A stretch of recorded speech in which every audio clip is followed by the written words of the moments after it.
Hey, what's up, guys? This is Mike from Nutrition Company. We're here to talk about protein and kind of discuss the importance of it and the different types of protein, so on and so forth. So I'm here with Kirsten and Randall. So we're going to start this off.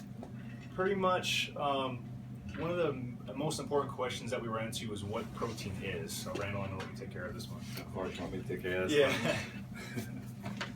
Alright, we're just going over basic information. We're not trying to make this video super complicated. Later videos, maybe a little more in depth. But, okay. Why is protein powder? Okay, what is protein powder and why do we consume it? Protein is the key component of muscle tissue.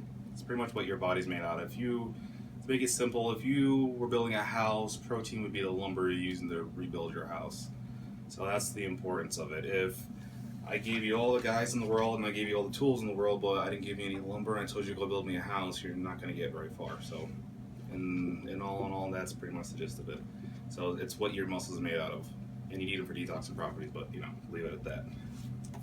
So what else are we going to go over today? So different sources of protein and why we use them. So how about whey protein? Like, remember whey protein? Yeah, whey protein. So there's two different types of whey, or actually three different types of whey protein, main sources of protein. We have whey concentrate, whey protein isolate, and hydrolyzed whey isolate. Now, whey concentrate is kind of like it's not as pure as whey isolate, so you have more immunoglobulins. It's pretty much considered more of a food than the other protein substances. Digests just a tad bit slower, and it might not be the best choice for somebody who has lactose issues, because there's still a little bit of lactose in there.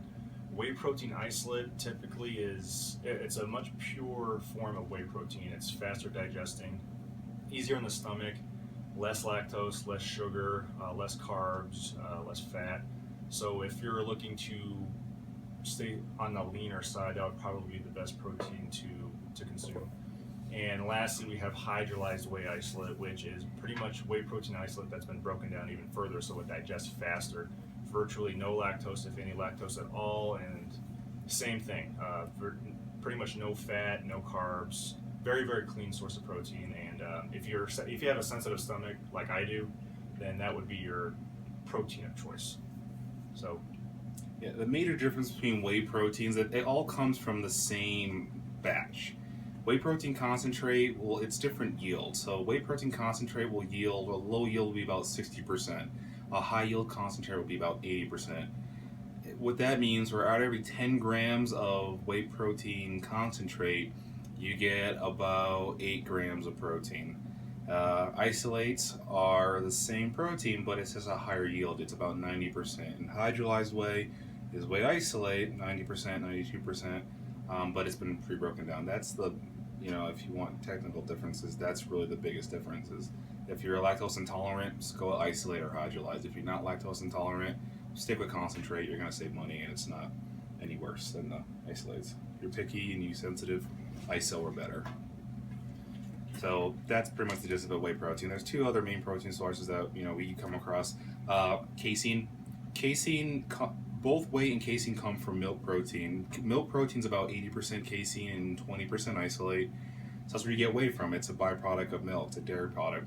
Casein is just, it creates a cluster in your stomach. It digests very slowly, so a lot of people typically like to use it before they go to bed. The theory is that if you drink before you go to bed, that your body will feed off those amino acids, up to 8 hours or so. But you can take casein whenever you want. Casein's thicker, so casein might not be bad for someone who's trying to diet. It fills your stomach up a little bit more, it's a little more satisfying. That slow digestion might keep your blood, if the amino acids are floating around your blood for longer, you tend to be more satisfied, like craving wise. A lot of people will mix them together, like whey and casein, but typically people use it before they go to bed, but you can use it whenever you like. It can be used in between meals if you wanted to. That's what I do with a lot of my clients, just to help keep them sane. And milk protein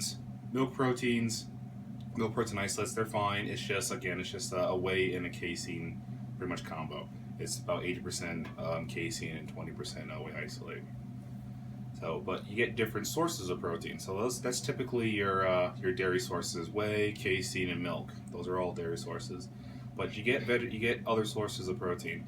So other ways you want to go, like vegetarian sources. Do you want to contribute to why someone would want to use a vegetarian base? Yeah. So sometimes we would refer people to a vegetarian isolate, either because they're lactose intolerant or they just prefer not to have an animal-based protein. So usually that would be soy-based, bean, anything without lactose in it, or anything from dairy in general. And there's also different types of vegan protein. There's a soy protein like Kirsten just mentioned. There's pea protein isolate. There's brown rice protein. There's different sources of it. It doesn't come from just one source of Yeah, protein. most vegetarian proteins are a blend. Dominantly, it's usually rice protein and pea protein, then we'll have artichoke and bunch. They're usually a blended protein because most vegetarian sources are not a complete protein. So you have to use a blend to make it a complete, or they have to add free-form aminos to it. It's not necessarily any better or worse than whey protein or anything else. It's just if you want to avoid animal products, if you have a severe lactose intolerance. Another good use for vegetarian proteins, even if you're not allergic to whey, you should cycle your proteins to avoid building up intolerances. So if you can do whey, stick with whey the majority of the time, but it's a good idea to cycle in vegetarian protein for like a month or so. I like to do, 3 or 4 months of just whey protein dominantly, and then like about 6 weeks at least of a vegetarian or a non-dairy source. It helps with gut inflammation and just overall health, in my opinion. It's kind of a good way to detox. Probably the other source that I prefer over vegetarian. It's just a little bit cheaper. Vegetarian sources are very good, but they're a tad more expensive. They're a thicker consistency. Beef protein isolate, very good source. It's better than the gelatin protein they used to have, in the early '90s, right? I think they started coming around there. Oh, yeah. It was pretty much bologna in a powder form. That's all it was. Exactly. But the beef protein isolates, they don't have to add anything to it. It's a complete protein. It's non-lactose. There's no dairy in them. You can avoid gastrointestinal inflammation. Very, very good alternative to whey, and that's what I prefer. I prefer to do whey and beef. Vegetarian would be, very specific. And for you bodybuilders out there, it does contain higher amounts of creatine. It will definitely keep your muscles fuller looking while you're taking this. So if you're like going into a contest, it's not a bad supplement of choice. Just so you want to avoid looking flat, so on and so forth. Yeah, and you might not retain so much fluid if you can eliminate dairy from your intake, contest prep at least 8 weeks out. It's not a bad idea. A lot of the reasons they say cut protein shakes has nothing to do with the fact that it's a shake. It's the fact that it's dairy, and dairy usually causes inflammation. Inflammation means you're going to hold fluid. Yeah, and water retention. So especially. if you can, switch to a protein beef base or vegetarian base is fine too. You're probably less likely to hold fluid under your skin. So it might be something to think about for people who are, getting nitpicky, getting close to competition. But I prefer, beef protein for alternative more than anything. It's usually like $15-20 cheaper. So Let's go. Any other add towards your protein? I don't think so, but some of the most common questions we get in here is, what's the best protein that I can buy? What do I get if I want to build more muscle mass? They make a lot of mass gainers. Those are usually protein blends with carbohydrates in it. It's just additional calories, so you need more calories to put on muscle. So it's just a simple way to just add more calories to your diet without eating a ton of food. Of course, you could make your own blends of mass gainers just by adding carbs to your whey protein. So like oats, Fruit usually. anything really that's dense in carbs it's really easy to customize your own mass gainers. Even if you're doing keto diet and you can add, nut butters or oils to it, you can. It's cheaper to do that too. It's more. Weight gainers are convenience, but you're going to pay an extra $1 or $2 per serving for the convenience. And a lot of the mass gainers nowadays contain a lot of sugar, so you have to be really careful with that, not gaining the wrong weight. So it just varies from what individual requires that many calories from that source. Yeah, if you get fat easy, you might want to pay attention to what carb source you're using. If you don't, then you can kind of get away with a lot more. But it's cheaper to make your own weight gainer. Buy whey protein and get it. You can spend that extra money on creatine and aminos. It'll get you a whole lot farther. But weight gainers are useful. I use them, salt them. Michael uses them every now and again. Every once in a I while. don't think Kirsten uses weight gainers. But to answer the question, what is the best protein? There really is no single best protein source out there. It's entirely dependent on that individual's goals. So if you are a individual that is trying to lose weight, then probably a whey isolate or hydrolyzed whey isolate, even a whey concentrate would be an ideal choice Just Now- carbohydrate content. Exactly, it's more carbohydrate content than anything. It has, So it has nothing to do with the fact. It has nothing to do with this source of protein versus that. As long as your body will assimilate it. And how do you know that? If something gives you an upset stomach, or you have to go to the bathroom immediately after, or gives you bubble guts, probably need to change your source of protein. There's no best source, I would say. Whatever you tell me. No, there is no best source at all. And a good way, especially if you're looking to lose weight, it's really nice to check out the nutrition labels just to see the protein ratio to the calorie to protein ratio. You want to look for a protein that has 20 to 25 grams of protein per serving.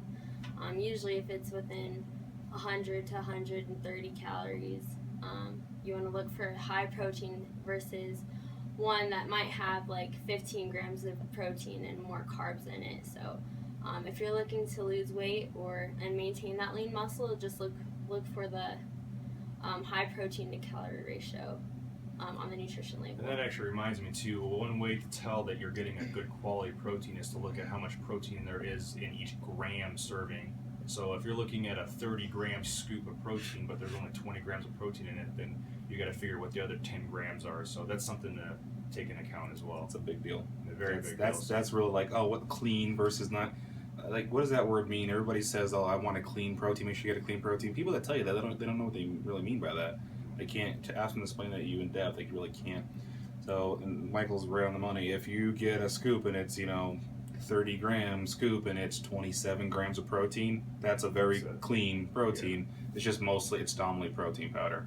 If you get one that's 30 grams and it's 15 grams or less, half of it's protein, the other half might be carbs or fat or cholesterol or whatever. So, and the expensive part of protein powder is the protein. Carbs and fats are cheap. Mm-hmm. So it's like, what are you getting for your money as well, which is the big deal with me. I don't. You're just buying a product that's half carbs. I mean, I'll go buy 8 pounds of oatmeal for $7. Exactly. So, but that's probably the biggest deal is the ratio. Yeah, that pretty much answers those two other questions too. It probably does. Like another really common question we get is like, I'm trying to get big. Okay, I'm trying to get big. What protein should I take? It kind of depends on how much body fat you're carrying. And how your stomach tolerates it. Another probably the most common question, I'm trying to lose weight, what protein should I take? Again, the difference between a lean protein and a muscle building protein. A lean protein will not have carbohydrates in it, they won't have any added carbs. A muscle building protein or a weight gainer protein will add carbs to it. That's it. There's no difference in amino acid ratio or whatever, they're typically the same exact thing. Protein no carbs, protein with carbs. It's the only difference. If you're trying to lose weight, probably shouldn't be drinking your carbohydrates. You probably want to be eating them. One will keep you fuller until you just drink. It's like drinking sugar. You don't want to do that. Exactly. Especially at the wrong time of day. You don't want to be drinking sugar right before you go to bed. Yeah, no, you don't want to do that. After you work out, maybe, but again, it's all kind of body fat percentage. But probably personal use. Like Michael, what do you use how do you use your protein? Well, I have a very sensitive stomach, so I can't get away with a lot of blended proteins because it makes me bloated, gassy, everything, every possible side effect that you get with lactose intolerance I get. So I usually stick with whey isolates or hydrolyzed whey isolates. I'm a big fan of Diametize Nutrition's ISO 100. Been using that consistently now, even on the off season for years, as long as I can remember. So that's one of my favorite. Typically I take it when I wake up in the morning, just one scoop, or I'll do a scoop and a half to 2 scoops post-workout. And those are the only 2 times. I don't do casein proteins very often. Every once in a while I might throw it in there. But I stay away from the blended proteins because all that milk protein really upsets my stomach a little bit. What about you, Kirsten? What kind of protein do you prefer? And when do you like to use it? It's really on convenience. I'm a college student, so sometimes I don't have time to cook all my meals. Or if I'm on the go, if I'm working in between clients, I'll have to have my protein shake. Just because it's convenient. So sometimes it's, running out the door first thing in the morning. Sometimes, or most of the time, almost every time, it's post-workout, just to ensure that I'm getting enough protein to recover my muscles. I like to bake with my protein too. I like to make protein pancakes with eggs. Just put some sugar-free syrup on it. But you can get really creative with protein. Yeah, especially if you can create a treat using protein powder that could, keep your protein muscle synthesis going while satisfying cravings. satisfying your cravings so you don't eat something that's higher in Yeah. sugar or something like that. It'll keep you mentally sane. Is basically what she's trying to say. Should be served as a God gift from God. Yeah, exactly. What about you? I like to get really specific with my protein powder. Whey protein, about an hour after you consume it, is when your blood, the amino acids will spike in your bloodstream. So I try to time my protein as much as I can. I try to utilize it as much as I can, and whether it's effective or not, well, I don't want to say effective, but whether it's as good as much better as I think it's going to be, that's it's up for discussion. But I like taking my protein about an hour and a half before I train. About an hour, the whey protein is going to be in your bloodstream, so your bloodstream will be flooded with aminos. So while you're training, that's the whole reason people drink amino acids while they're working out, is to have a hyper amount of amino acids in their bloodstream. It's a much more anabolic state, so it's more beneficial to do that. So I like to take it an hour before I train, so the amino acids are in my bloodstream, and then maybe a little bit more post training. That's usually how I use like whey isolates. I prefer things that are hydrolyzed myself because they're broken down, so your stomach, it really takes no time to digest them. So instead of a 90-minute spike, it takes like 4 minutes to digest, and I think like 30 minutes to spike. It's much faster.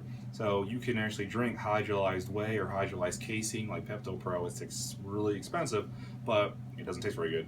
But you can drink it during your training, and you will flood your bloodstream while you're training, while you're breaking down this tissue. It's just a way to speed up recovery. That's the people who are eating 5-6 meals a day. Like, why are you going to take a protein powder? You're already eating tons of, hopefully eating an adequate amount of amino acids throughout the day. Well, if you use that protein to spike amino acids in your bloodstream, you can get an anabolic effect. And I did that my last competition, and it made a huge difference. My fourth meal was 2 scoops of hydro whey, and I think 40 grams of highly branched silk induction and waxy maize. That was my fourth meal. I drank it during my training session. I had no bloating. I was much fuller. I was looking forward to it. It tasted really good actually during the time when I was dieting hard. So that's when I like to use it. I like to use them before to spike aminos, or intra during my training to flood your bloodstream with amino acids while you're breaking down tissue. It's just a way to speed up recovery. I also don't mind a scoop in the morning. You can kind of break your fast a little bit quicker. You can, because eggs, chicken, steak, whatever you eat in the morning, it takes so many hours to break down, and that's going to take so many hours to get enough leucine in your bloodstream to spike your mTOR receptor. So you can be nitpicky about it if you want, but I know it's only some people want to go through that shit. Yeah. So that's probably going to bleep out. Yeah. But that pretty much wraps it up, guys. I mean, we just wanted to touch base with you guys about like what protein is, because it seems like it confuses a lot of people what it actually does, and some people aren't aware of the different types of protein that are available to us out there. So hopefully this helped a little bit. I'll include our email addresses on the links below, and also check out nutritioncompany.net and your website, Fearfully Fit. It's KirstenMills.com. You can follow me on Instagram, Fearfully Made Fit. I'd love to help you out with your goals as well.